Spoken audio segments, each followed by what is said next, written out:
पिछड़ा दलित अल्पसंख्यक भाईचारा बनाओ सम्मेलन में मंच पर बैठे हुए हमारी पार्टी के राष्ट्रीय महासचिव श्रीमती सुषमा मौर्य जी, जन अधिकार पार्टी के प्रदेश उपाध्यक्ष भाई ब्रजेश राजभर जी, हमारे विधि प्रकोष्ठ के प्रदेश उपाध्यक्ष चंद्रसेन पाल जी, हमारी राष्ट्रीय कमेटी के सम्मानित सदस्य भाई अजीत प्रताप जी, हमारे वर्किंग कमेटी के जिम्मेदार पदाधिकारी, कुशीनगर से चल करके आई हमारे गोरख मंडल के महिला विंग के प्रभारी श्रीमती उमा कुशवाहा जी, मंच पर बैठे हुए हमारे प्रदेश महासचिव रामधनी निषाद जी, मंचासीन सभी सम्मानित महान भाव और आज के इस कार्यक्रम में आए हुए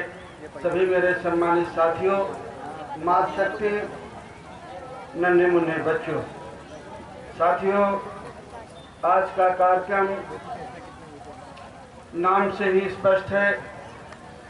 जन अधिकार पार्टी के तत्वाधान में पिछड़ा दलित अल्पसंख्यक भाईचारा बनाओ सम्मेलन, ऐसे कार्यक्रम हम लोग आज से लगभग 30-35 साल पहले जब हम बहुजन समाज पार्टी मानवर कांशीराम साहब की देखरेख में बना रहे थे, तो ऐसे कार्यक्रमों का आयोजन हम करते थे। उन कार्यक्रमों के पीछे एक सोच थी, एक मकसद था कि अगर इस देश का जो गरीब है, कमजोर है, जिसको हम कमेरा समाज कहते हैं, जो पिछड़ा है, दलित है, अक़लियत है, जिसकी आबादी 100 में से करीब 80-90% के करीब है, जो या तो साइड में हो जाएगी। अगर वो अपना हक हिस्सा लेना चाहता है तो जरूरी है कि जो जातियों में आज भी हम उसी विचारधारा के साथ खड़े हैं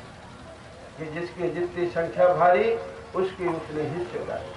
हम लोग जो जन अधिकार पार्टी के साथी हैं, जो कार्यकर्ता हैं, पदाधिकारी हैं, आज भी वो इस बात पे विश्वास रखते हैं कि इस देश में अनुपातिक भागीदारी होनी चाहिए। जिस समाज की जितनी आबादी है वो किसी भी समाज का है, उस आबादी के हिसाब से उसे हर क्षेत्र में हिस्सा मिलना चाहिए, चाहे वो सरकारी नौकरियां हो, चाहे वो प्राइवेट सेक्टर हो, या जुडिशरी हो, या ठेका पट्टी का काम हो। जिसकी जितनी आबादी है उस आबादी के हिसाब से, चाहे वो पिछड़ा हो या दलित हो या माइनॉरिटी हो, सबको या महिलाएं हो, उसमें सबको हिस्सा मिलना चाहिए।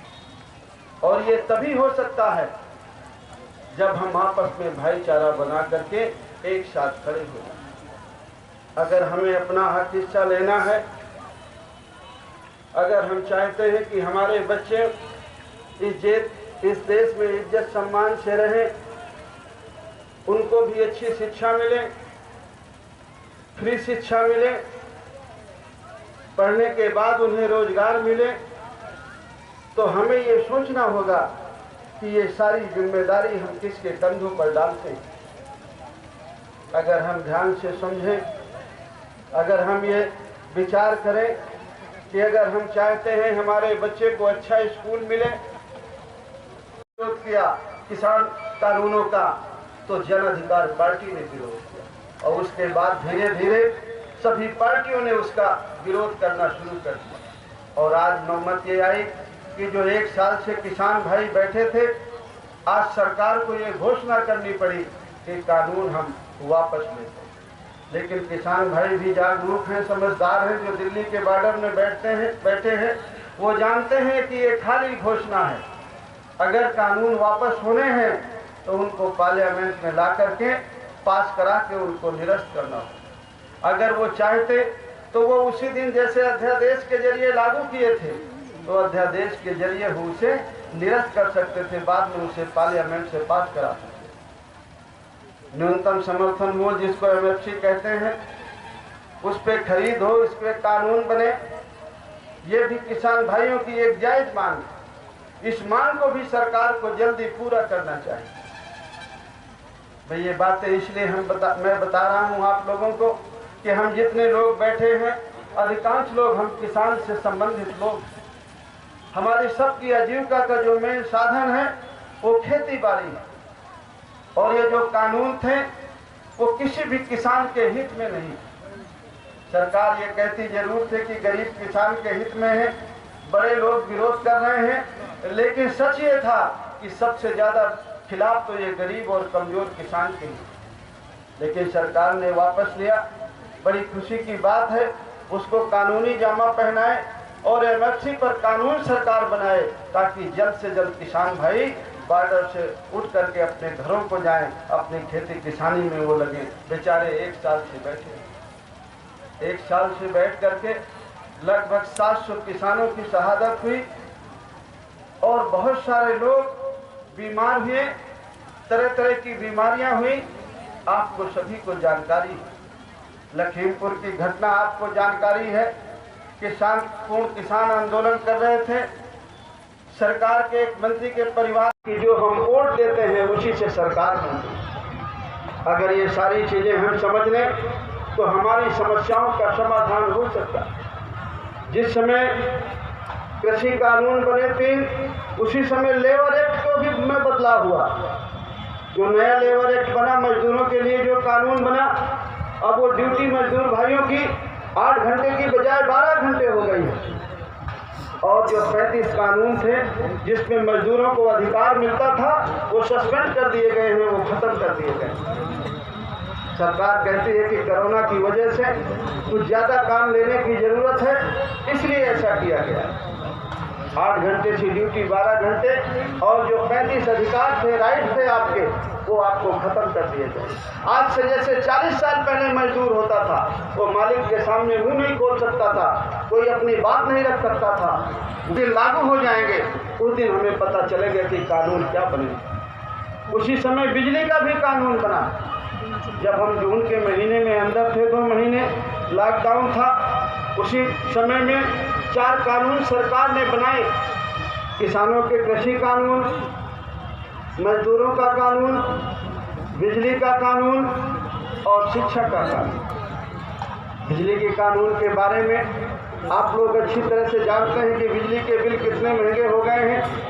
अगर आप किसान हैं, ट्यूबवेल लगवाए हैं, तो आपको धीरे धीरे ट्यूबवेल का मीटर बदला जा रहा है, बहुत धीरे धीरे रफ्तार में। और अब चुनाव आ गए हैं तो बंद भी हो गई थी।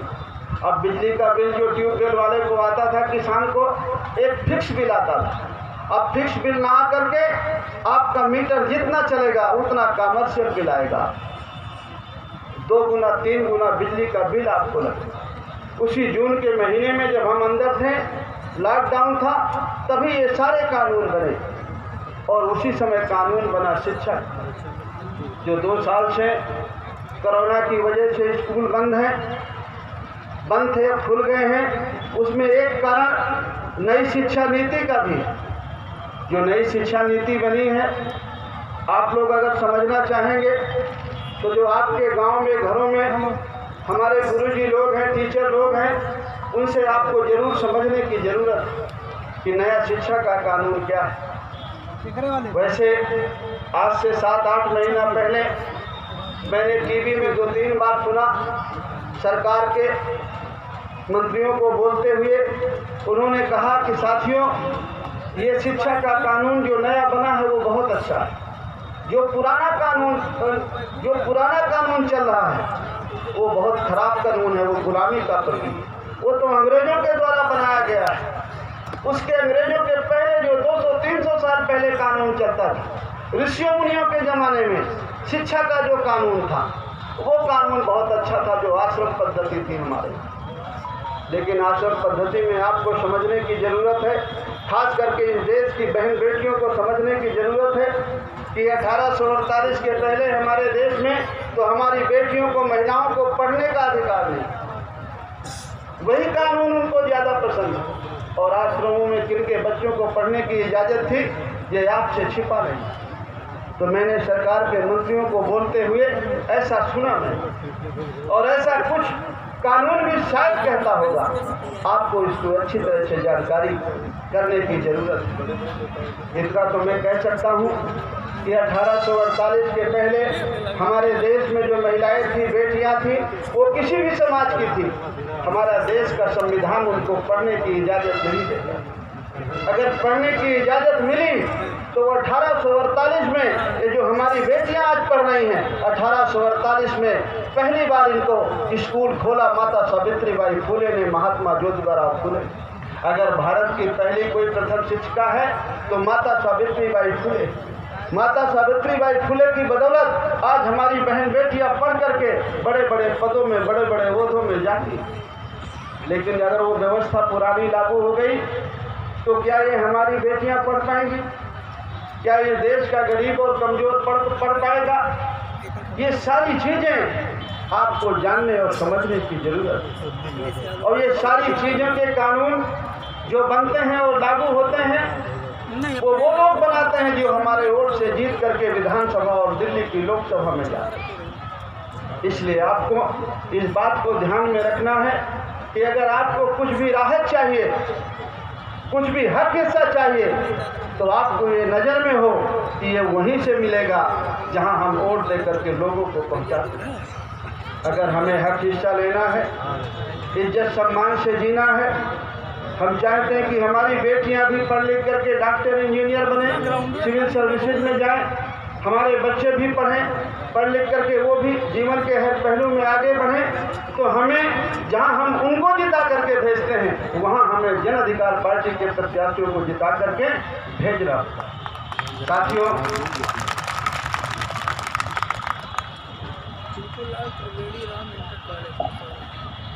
पूर्णिमा गौतम जी, ये रिजर्व सीट है, महादेवा यहाँ से तैयारी कर रही हैं। हालांकि 2.5 महीने पहले मैं बस्ती आया हुआ था, बरसात का सीजन था, बहुत सारे लोग आप इकट्ठा हुए थे। ये सारी बातें मैंने बस्ती में आपके बीच में रखी, लेकिन फिर भी हमारी पूर्णिमा जी ने और हमारे सौरभ सिन्हा जी और हमारे शालिग्राम जी और हमारे जो विधानसभा में आया, लेकिन यहाँ आने के बाद मुझे एक कहानी याद आ गई कि जैसे हम लोगों ने बस्ती में कार्यक्रम किया, कुछ लोगों को उत्साह हुआ कि हम लोग कुछ भी अगर हम एम बनाए, उद्देश्य बनाएं और अगर हम उसमें घूमने लगे, करने काम करने के उसमें, तो लोग कहते हैं कि उनको तो इसका नशा हो गया। नशा खाली शराब में नहीं होता है, हर चीज़ में नशा है। तो हमारे साथियों ने सोचा, तो मुझे उसमें एक कहानी याद आ गई कि कुछ साथी चलो आज सैर करने चलते हैं। उनको सैर करने का मन हुआ, इच्छा हुई कि सब लोग यार बैठते हैं, गपशप करते हैं, सैर सपाटा में जाते हैं। तो जैसे हमारे बबलू जी, शालिग्राम जी, सौरभ जी और हमारे कुछ साथी ने सोचा कि भाई चलो आज बैठ करके थोड़ा पार्टी वार्टी करते हैं और फिर सैर को निकलते हैं। तो सैर को जब मधुशाला से निकले तो रात हो गई। शाम को नदी के किनारे पहुँचे तो नदी के किनारे एक नाव थी। नाव में तो सब लोगों को लगा कि यार ये नाव है, चलो इस नाव में बैठ करके उस पार चलना है। सब लोग नाव में बैठ गए। नाव पहले से खड़ी हुई थी, बंधी हुई। सब लोग नाव में बैठ गए और बारी बारी से, पतवार बोलते हैं ना उसको जो चलाते हैं, बारी बारी से सब लोग, कभी शालिग्राम जी, कभी बबलू भाई, कभी सौरभ सिन्हा, कभी और साथी हमारे बीच बीच में अजीत भाई भी आ गए, वो भी चला रहे थे। और सब लोग पतवार चलाते रहे और चलाते चलाते काफ़ी रात हो गई। थोड़ा जब नशा उतरा, रात को 2-2:30 बजा, 3 बजा नशा उतरा। उन्होंने कहा देखो यार उस पार पहुँचे हैं कि नहीं पहुँचे। उन्होंने कहा क्यों, हम तो रात भर हमने पतवार चलाई है लेकिन हम पहुँचे क्यों नहीं, हम तो थक गए हैं। कहे पहुँचे इसलिए नहीं, तो नाव को रस्सी खोल के चलाने में नाव बढ़ेगी।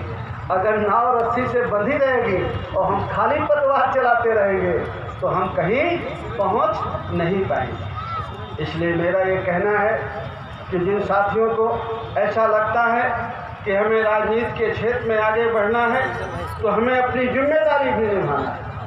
अगर हम अपनी जिम्मेदारी नहीं निभाएंगे तो कभी हम आगे नहीं बढ़ पाएंगे। और ये काम हम अपने अकेले के लिए नहीं कर रहे हैं, ये काम हम अपने आने वाली पीढ़ी के लिए कर रहे हैं। अगर इस काम में हम सफल हुए तो ही हमारे बच्चों का भविष्य अच्छा होगा, और अगर इस काम में हम सफल नहीं हुए तो हमारे बच्चों का भविष्य कभी अच्छा नहीं होगा। ये लड़ाई हमारे बच्चों के हक अधिकार की है। इस गरीब की, किसान की, मजदूर की, अक़लियत के हक हिस्से की लड़ाई है, समानता की लड़ाई है, अधिकार की लड़ाई है, रोजी रोटी की लड़ाई है। अगर इस लड़ाई को हम नहीं लड़ पाए तो आप ये भूल जाइए कि आपको और आपके बच्चों को हक अधिकार इस देश में मिले। जिन लोगों की राजनीति में भागीदारी नहीं होती है वो समाज धीरे धीरे लाचार और गुलाम होकर के रह जाता है। इसलिए अगर हमें हक हिस्सा लेना है, अपने बच्चों का भविष्य सुरक्षित करना है, तो हमें राजनीतिक तौर पर जागरूक होना पड़ेगा। राजनीतिक तौर पर जागरूक होने का मतलब खाली एमएलए एमपी नहीं होता है कि हर आदमी एमएलए का टिकट ले, एमपी का टिकट ले और नहीं मिले तो वो नाराज हो जाए। एमएलए की तो 403 ही टिकट है, पार्लियामेंट की 500 साढ़े 500 सीटें हैं, उत्तर प्रदेश में तो 80 सीटें। जागरूकता का मतलब है कि आपको ये पता हो जिसको वोट दे करके हम जिताते हैं इससे हमारा क्या हित है और क्या हमारा नुकसान है।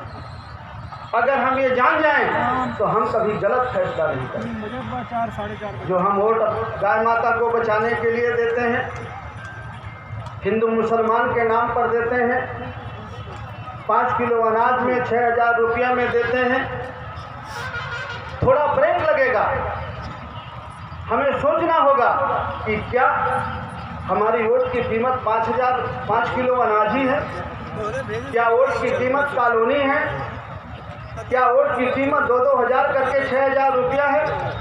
क्या वोट की कीमत गैस और सिलेंडर और चूल्हा है? ये हमें सोचना पड़ेगा कि गैस सिलेंडर चूल्हा तो वही लोग दे रहे हैं जिसको वोट दे करके हमने जिताया।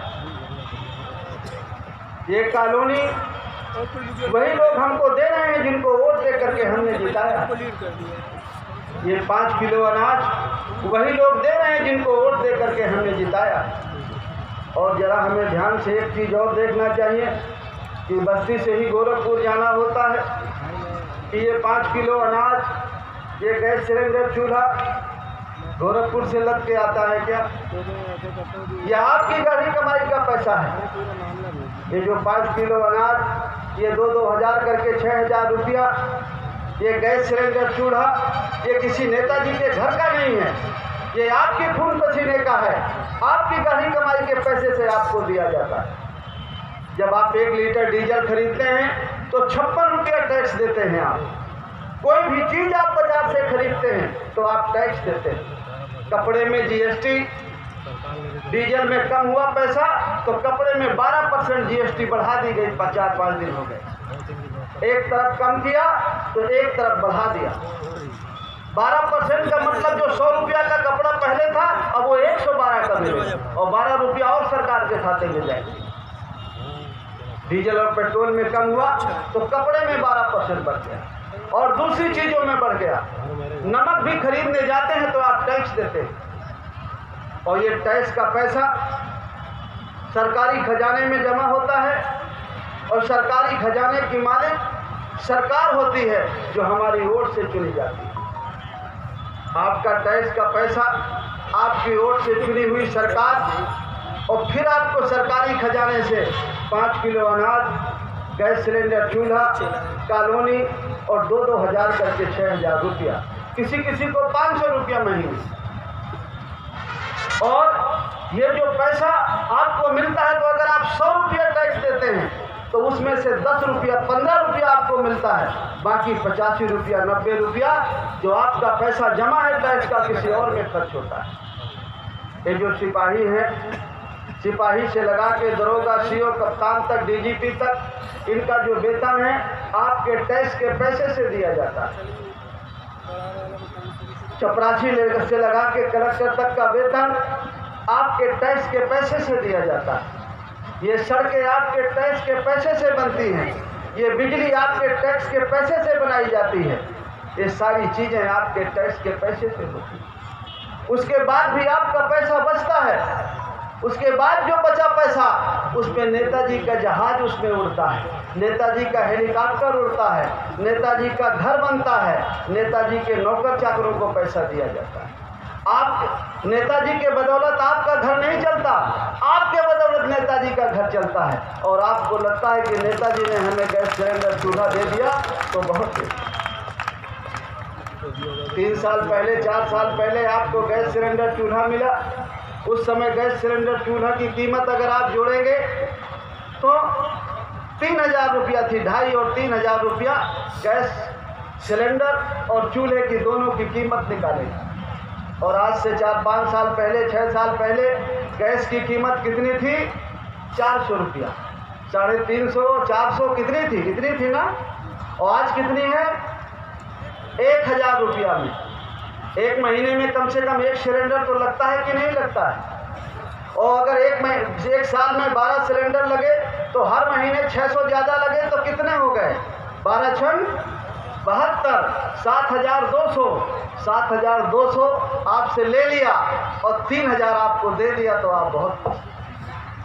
आपकी जेब से 7200 ले लिए गए और 3000 का गैस सिलेंडर चूल्हा दे दिया गया तो आप बहुत खुश।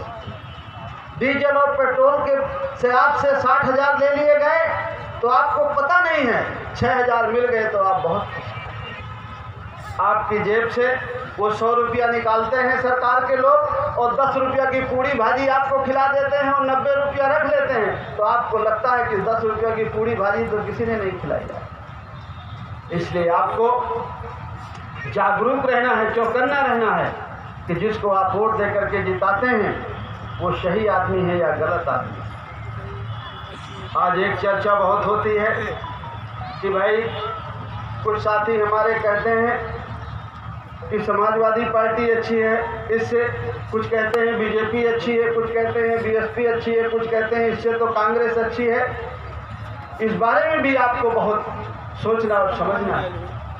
बहुत सारे मेरे साथी कहते हैं कि मंत्री जी ना हो तो किसी से गठबंधन कर लिया जाए तो अच्छा रहता, बीएसपी से कर लिया जाए, ना हो तो बीजेपी से ही कर लिया जाए, नहीं सपा से कर लिया जाए, कहीं ना कहीं कर लिया जाए।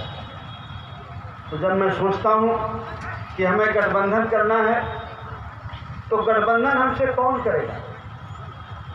गठबंधन वो करेगा जिसको ज़रूरत महसूस होगी, वो गठबंधन करेगा जिसको ज़रूरत महसूस होगी और जिसको एहसास होगा कि जन अधिकार पार्टी की भी ज़मीन में लोग, उनके भी पास कुछ वोट बैंक हैं, उनके भी समर्थक हर विधानसभा में हैं। अगर वो हमसे वो अगर 20 सीटें जीत सकते होंगे तो हमें वो 2 सीट जिताने के बारे में सोचें। और अगर हम सोचें कि हम उनका फ़ायदा ले लें तो उनका फ़ायदा हमें नहीं मिलेगा, वो हमारा फ़ायदा लेने के लिए गठबंधन करेंगे। उसमें से भी अगर हमको कुछ थोड़ी बहुत फ़ायदा मिल जाए तो ये गलत बात है। लेकिन फिर भी हमारे साथी कहते हैं कि हो जाता तो बहुत अच्छा रहता, कम से कम हम लोग आगे बढ़ जाते, सत्ता में पहुंच जाते। तो मैं कुछ लोगों को समझाता हूं कि भाई सत्ता में तो अभी भी हैं,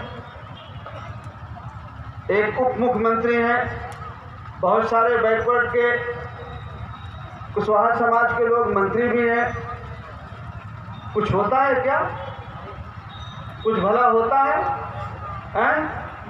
ऐसे ही सत्ता में चलना है कि हम सत्ता में चले और कुछ हक हिस्सा मिले ना? मैं तो कहता हूं कि भाई जिसको हमारा वोट लेना है वो हमें हक हिस्से की बात करे।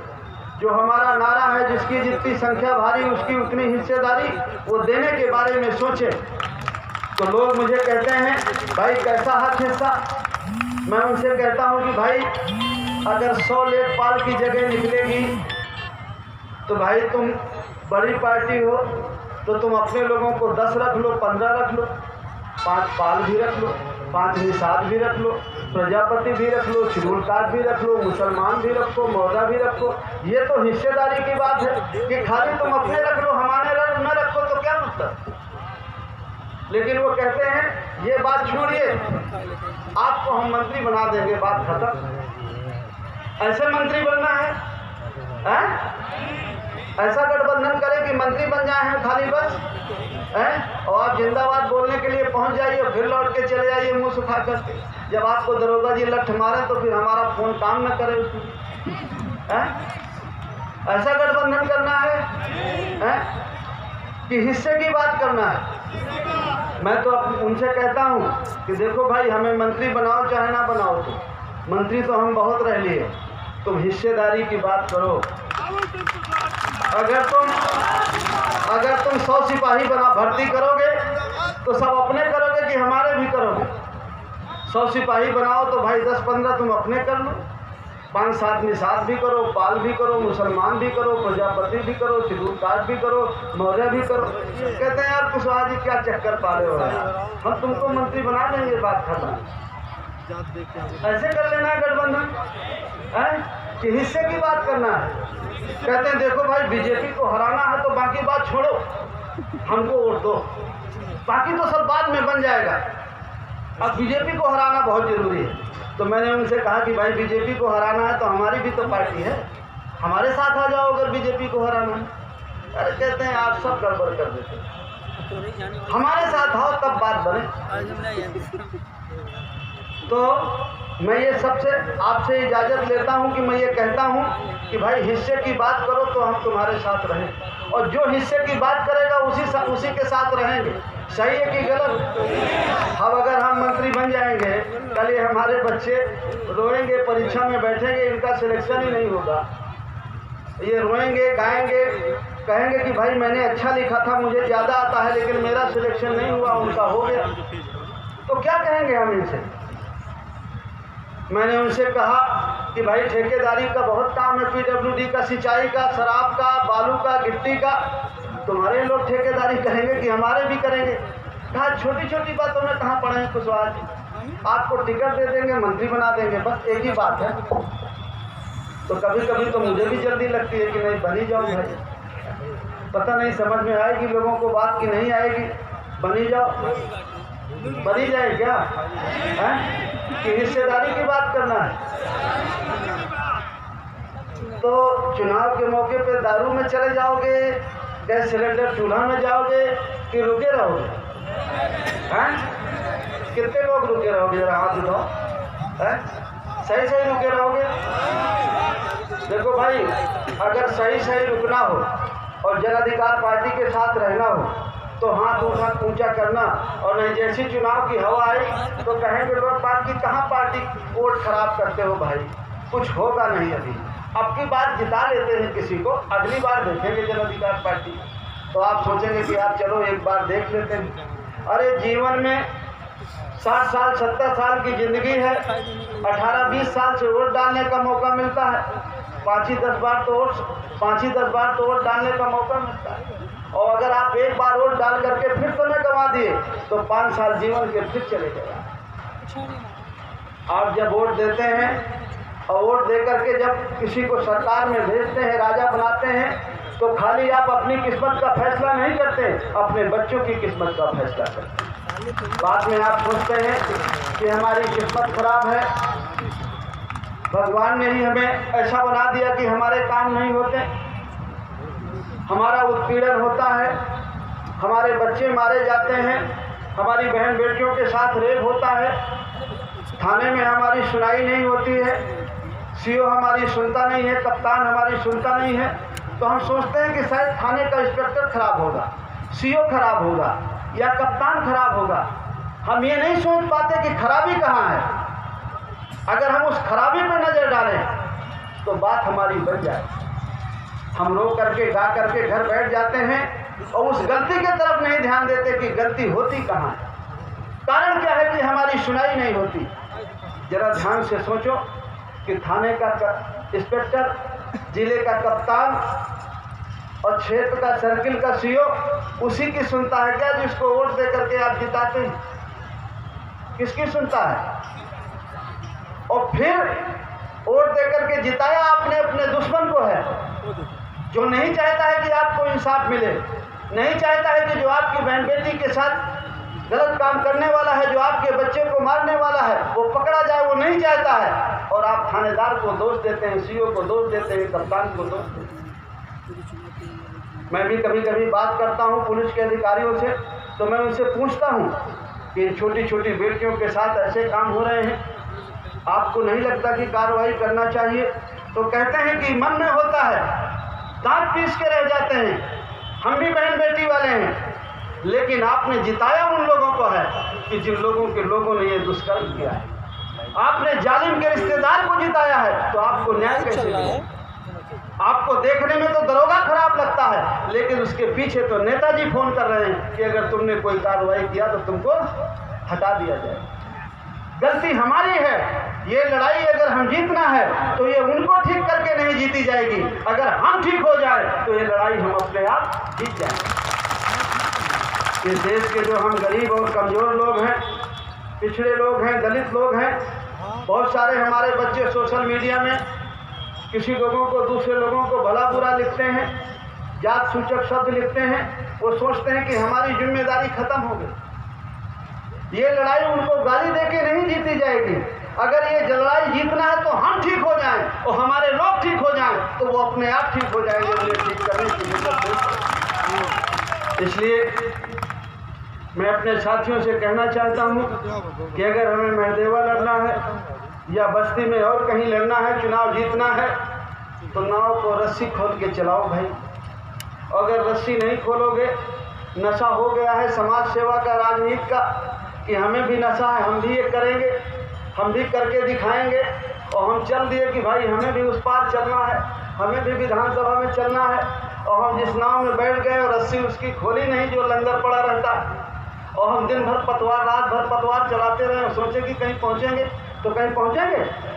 अगर हमें आगे बढ़ना है, नाव से यात्रा करनी है, तो रस्सी खोल के पतवार चलाना पड़ेगा, तो नाव आगे बढ़ेगी। इसलिए जो हमारे साथी हैं यहाँ के, शालिग्राम जी, बबलू जी जो हमारे यहाँ के प्रभारी हैं, सौरभ जी, और हमारे जो सुषमा जी हैं, पूर्णिमा जी हैं, थोड़ा थोड़ा सबको तो नशा है ना कि आगे बढ़ना है, समाज सेवा करनी है, आगे बढ़ना है। और अगर आगे बढ़ना है तो नाव को रस्सी खोल के चलाना होगा। पतवार को रस्सी नाव से जहाँ वो बंधी है उसे खोल के चलाना होगा, तो ही हम आगे बढ़ेंगे। बस यही मेरी कुछ बातें हैं। मुझे पूरी आशा और विश्वास है कि आप लोग ज़रूर मेरी बात को सुनेंगे, सुन करके और उसको समझने की कोशिश करेंगे। एक बात मैं और कहना चाहता हूँ कि बहुत सारे जो मेरे साथी रहे हैं, पुराने साथी हैं, इधर उधर कूदते रहते हैं, कुछ साथी भाग जाते हैं। ये सिस्टम है राजनीति का कि कौन आया कौन गया, लेकिन जो जिम्मेदार लोग हैं, भरोसे लोग हैं, वो टिके रहते हैं। कुछ पार्टियां भी मेरे साथ आई और गई। एक नेताजी का एक दिन स्टेटमेंट आया कि बाबू सिंह कुशवाहा जी को तो 10 सीटें मिल रही थी, वो बहुत सीटें मांग रहे थे। तो मैं आपसे कहना चाहता हूँ, आपको इन सारी बातों पे ध्यान नहीं देना है। नेताजी को पहले अपनी हैसियत के बारे में सोचना चाहिए कि वो कितनी सीटों में लड़ेंगे। अगर वो 8-10 सीटों पर लड़ेंगे तो फिर उनको आंकड़ा लगाना चाहिए कि कुशवाहा जी को कितनी सीटों में लड़ना चाहिए। अपने से आंकड़ा लगाएं कि उनकी क्या हैसियत है और कुशवाहा जी की क्या है, और फिर वो ये तय करें कि कुशवाहा जी को कितनी सीटें लड़नी। कुशवाहा जी का तो नारा है कि जितनी जिसकी संख्या भारी उसकी उतनी हिस्सेदारी, और हिस्सेदारी में कम से कम समझौता हम नहीं करेंगे। देखो मैं आपको एक बात बताऊं, आप लोग गठबंधन को जिद करोगे तो कहीं ना कहीं हो ही जाएगा। अभी मैं सुबह सुबह निकला हूं तो मैं 2-3-4 लोगों से बात करके आया हूं, वो भी मुझे सुनाते रहते हैं, मैं भी उनकी सुनता रहता हूँ। कोई कहता है इतने में बन जाएगी, कोई कहता है उतने में बन जाएगी, तो हाँ हाँ हाँ हाँ हाँ हाँ करता रहता हूँ बस। और कल मैं अलीगढ़ में हाँ हाँ करता रहा, अपनी सभा करता रहा, और आज आप सुबह सुबह हाँ हाँ करके आया हूँ, फिर आपको समझा रहा हूँ। देखो अगर पार्टी बनाना है तो पार्टी बनाने का एक ही तरीका है कि हम लोग सब सीटों पर लड़ें, हम लोग सब सीटों पर लड़ें और पूरी मजबूती के साथ लड़ें। हम सब सीटों पर लड़ें, पूरी मजबूती के साथ लड़ें। भले ही हम हार जाएं जाएं, लेकिन अगर हम 5,000 से लगा के 30,000 40,000 तक वोट पा जाएंगे तो रिजल्ट के 15 दिन बाद आप देखेंगे कि आपकी पार्टी कहाँ खड़ी। लेकिन मेरी बात तो बहुत देर में समझ में आती है, जल्दी से तो समझ में आती नहीं। और सत्ता में जिनको जल्दी है वो हर 5 साल में उन्हें जल्दी रहती है। जरा 5 साल पहले का ध्यान करो, वो कौन लोग थे कहते थे समाजवादी पार्टी बहुजन समाज पार्टी बहुत खराब है यार, इस बार बीजेपी को ही जिताते यार, किसी तरह से इनको हराना है। एक तो हर थाने में यादव जी दरोगा हो गए हैं, जमीन कब्जा कर ले रहे हैं, लठ मारते हैं, इनको हरा देना है। तो कौन लोग है जरा ध्यान से देखो, उनका चेहरा अपने आंखों के सामने लाओ कि बीजेपी बीजेपी कहते थे। अब वही लोग हैं, जरा ध्यान से देखो, कहते हैं यार अब बीजेपी बहुत खराब है यार, अब किसी और को जिताना है। वही लोग हैं जो 5 साल में बदलते रहते हैं। एक हमारा भाई है, उसको सुनने में आ रहा है कि वो कहता था 5 साल पहले कि यार देखो सब हराना है, चलो यार बीजेपी में चले, तो खुद भी धोती कुर्ता बढ़िया आगे पहुंच के चला गया और मंत्री बन गया। और अब कहता है कि यार देखो बीजेपी खराब है यार, और फिर भाग के चले। तो जरा उससे पूछो, मैं आपको समझने के लिए कह रहा हूँ कि जब 5 साल पहले बीएसपी और सपा खराब थी और कूद करके जब बीजेपी में चले गए तो 5 साल तो बीजेपी खराब नजर आई नहीं, बढ़िया मंत्री बने रहे, कोई दिक्कत नहीं है। और जब फिर लगता है कि इसकी ना बनेगी किसी और की बनेगी, तो ये खराब हो गई, कोई और अच्छा होगा। 5 साल कोई काम आए आपके, वो हैं कोई काम आए? इसी तरह वो कहेंगे अब सपा अच्छी है, सपा में चलो, और फिर वो मंत्री बन जाएंगे, आपके कोई काम आएंगे? लेकिन आप मान जाएंगे मेरी बात की नहीं मानेंगे, यही मुझे शंका है। मैं हिस्सेदारी की बात करता रह जाऊं और तुम भाग जाओ कि यार वो मंत्री बन रहा है, चलो भाग चलो। सत्ता की बड़ी जल्दी है ना आपको, है? अरे भाई ऐसी हवा चलती है कि सबसे पहले तो मौर्य जी लोग उड़ते हैं और बाकी लोग तो बाद में उड़ते हैं। निषाद जी बैठे हैं, राजभर जी बैठे हैं, पाल साहब बैठे हैं, मैं सबको समझा लेता हूँ। और जो मेरी बिरादरी है ना वो तो पहले उड़ लेती है, हल्का सा झोंका चला तो उड़ लेती है। और नाक में तो गुस्सा, जरा से में तो नाराज हो जाती है, किसी की सुनती है? बड़े पानीदार लोग हैं, 10 पीढ़ी राज राजन, किसी की सुनते हैं क्या? हैं? और कोई सुन लेता होगा अपना आदमी की, कुशवाहा जी मौर्य जी लोग थोड़ी सुनते हैं। कोई किसी को नेता मानता है? यादव जी ने नेता मान लिया अपना, एक अलग बात है। कोयरी का नेता कैसे कोयरी हो सकता है? वो तो हो ही नहीं सकता है। कोयरी का नेता तो थोड़ा जबरदस्त होना चाहिए, थोड़ा देखने में गोरा चिट्टा हो, थोड़ा दमदार हो, रंगबाज हो, हमारी बात भी सुने, और जब हम इधर उधर करें तो हमारे लक्ष्य भी पे ले। ऐसा हमारा नेता हो सकता है? सीधा साधा कैसे हो सकता है? कि हो सकता है? अब देख लो भाई, सब लोग तो हाथ उठा नहीं रहे कि हो सकता है। देख लो भाई, वो तो ठीक है, अभी तो मैं जिंदा हूँ, अभी तो मैं जिंदा हूँ, लेकिन मेरी बात सुनो पहले। देखो भाई, धोखा मत देना है। तुम जितने लोग भी आए हो, कम लोग आए हो, ज़्यादा लोग आए हो, लेकिन अगर आप लोग इतने लोग मेहनत करोगे तो 10 दिन में बस्ती और बस्ती मंडल तैयार हो जाए। टेलीफोन के माध्यम से, मोटरसाइकिलों के माध्यम से, शादी ब्याह में, रिश्तेदारियों में, सबकी एक दूसरे से रिश्तेदारियां हैं। हर गांव में जहां रहते हैं वहां पिछड़े दलित समाज के लोग हैं, मुसलमान भाई हैं। अगर सब लोग मिल की है वो पानी निकाल लेंगे। अगर निषाद जी की 10 फुट की रस्सी हो, पानी निकाल लेंगे। पाल साहब की भी मान लीजिए 7-8 फुट की हो, निकाल पाएंगे। मुसलमान भाई की 15 फुट की हो, निकाल पाएंगे अकेले। प्रजापति जी की है 4-5 फुट की, निकाल लेंगे। शेड्यूल कास्ट की हमारी रस्सी है, उनकी भी कुछ 5-10 फुट की वो निकाल पाएंगे। अगर अकेले अकेले पानी निकालेंगे अपनी अपनी रस्सियों से तो कोई निकाल के पी पाएगा? सब प्यासे रह जाएंगे कि नहीं? अगर ये रस्सी इकट्ठा करके जोड़ दें तो कितनी लंबी हो जाएगी? फिर पानी निकालेंगे तो निकल आएगा कि नहीं निकल आएगा? फिर पाल साहब की भी प्यास बुझ जाएगी, निषाद जी की भी बुझ जाएगी, मौर्य जी की भी बुझ जाएगी, मुसलमान की भी बुझ जाएगी, सबको भी प्यास बुझ जाएगी और दूसरे की भी प्यास बुझा देगी। आज के जो इस कार्यक्रम का मकसद है, भाईचारा बनाओ मकसद, यही इसका संदेश है कि जितने हम जातियों में बटे हुए लोग हैं, हमारी सबकी समस्याएं एक तरह की। अगर हम सब लोग इकट्ठा होकर के रोटी बेटी का रिश्ता नहीं कर सकते हैं तो कोई बात नहीं, लेकिन हमारी समस्याएं तो एक तरह की हैं, हमारी दुख तकलीफें तो एक तरह की हैं। अगर इकट्ठा होकर के हम वोट एक जगह जन अधिकार पार्टी को दे दें तो हमारी सबकी समस्याओं का समाधान हो सकता है।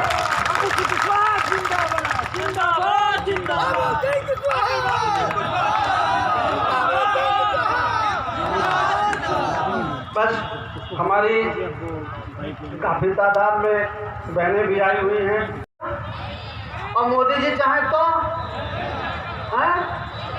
कहाँ ताकत है? मोदी जी में कि लक्ष्मी जी में? कहाँ ताकत है? ये बात अगर दिमाग में बैठ जाए तो बात बन जाए, बच्चों की सबकी किस्मत बदल जाए। और ये मोदी जी के पास ताकत आई कहाँ से? आपके वोट से। ये ताकत तो आपके भाई में, आपके पति में, आपके पिता में, मुझ में भी आ सकती है। जिसको वोट दो ये ताकत उसी में आ जाएगी। सारा खेल आपकी वोट का है। जिस दिन आप वोट बटन दबाते हैं उसी दिन अपना और अपने बच्चे की किस्मत का फैसला करते हैं। अगर ये बात समझ में आ जाए, यही सारी बातें मैं कहने के लिए आप लोगों के बीच में आया था। मुझे पूरा भरोसा है कि आप लोग मेरी बात से सहमत होंगे। अगर आपको लगे कि भाई इससे अच्छी कोई दूसरी बात है, कोई दूसरा रास्ता है, आपको लगे कि भाई भंते वंते बन लिया जाए, साधु वाधु बन लिया जाए, फिर वहाँ से कल्याण हो जाए, तो वही कर लेंगे। लेकिन मैंने सोचा सब है, सोच विचार करके मैंने ये बात कही। एक दिन मैं सोच रहा था कि गोरखनाथ के महंत थे योगी जी 5 साल पहले। अगर वो 5 साल पहले दरोगा जी से नाराज हो जाते और कलेक्टर साहब से नाराज हो जाते, सीओ साहब से नाराज हो जाते 5 साल पहले जब मुख्यमंत्री नहीं थे, और कहते तथास्त सबका ट्रांसफर हो जाए तो हो जाता है? हो जाता। और अब मुख्यमंत्री हैं, अब कहे तथास्त हो जाए तो हो जाएगा कि नहीं है? और ये बात यहाँ बैठ जाए तो बात बने ना है? बात दिमाग में बैठ जाए तो बन जाए। दरोगा जी किसको जहन करने के? ध्यान से देखो, उसी को जहन करते हैं जिसको जिता करके भेज देते हैं, उसी को करते हैं ना। उसी वोट से जीतता है ना जो वोट आपके पास है। अगर उसका सही इस्तेमाल करो तो हमारी और हमारे बच्चों की भी किस्मत बदल सकती है। बहुत अच्छा लगा आज आप सब लोगों से मिल करके, यहाँ के आयोजक साथियों को, जो हमारे मंडल के पदाधिकारी हैं, मंडल के प्रभारी हैं, जिम्मेदार लोग हैं, जिले के पदाधिकारी हैं, सब लोगों को दिल की गहराइयों से धन्यवाद। आप लोग अपना काम वाम छोड़ करके ऐसे काम के समय में आप लोग आए, बड़ी संख्या में हमारी बातों को सुना, हमारे मनोबल को बढ़ाया। आप सब लोगों को दिल के गहराइयों से धन्यवाद। यहाँ के हमारे जो प्रभारी हमने बनाया, अजीत जी को भी धन्यवाद और हमारे सौरभ जी को भी धन्यवाद। जाते जाते एक बात फिर कहूँगा कि भैया नाव जो है पार खोल के चलाना, रस्सी खोल के चलना, बस्ती बंदी रहे और इतना नशा हो जाए कि हमें तो समाज सेवा करनी है और रस्सी हम खोलना भूल जाएं और पतवार हम चलाते रह जाएं तो हम कहीं पहुंचेंगे नहीं, वहीं नाव खड़ी रह जाए। बहुत बहुत धन्यवाद।